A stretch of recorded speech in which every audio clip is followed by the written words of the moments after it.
This was played when Titanic sank. A violin that played as the ship Titanic sank in 1912 is genuine, says a British auction house after 7 years of research.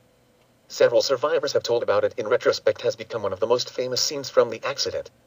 When Titanic sank after striking an iceberg, the orchestra continued playing as the ship went down. In 2006, one private owner from Lancashire contacted the auction house Henry Aldridge and Son to showcase a violin that would have belonged to orchestra leader Wallace Hartley. When we first saw the violin, we have to put a lid on our enthusiasm. It was almost too good to be true, said auctioneer Andrew Aldridge.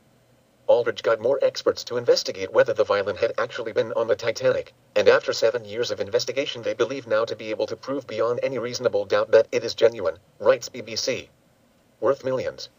Engraving on the violin and the things that were found together with the evidence that this was either the real thing or an extremely well-executed fake, says Aldridge.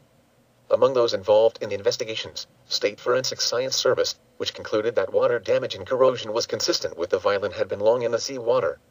The body of Wallace Hartley was recovered 10 days after the accident, but the violin was not registered as one of his possessions. Nevertheless, several newspapers have written that he was found fully clothed with his violin attached to the body. The violin will be exhibited in Belfast in April before it is auctioned off. According to the BBC, it is probably worth a six-figure sum in pounds sterling.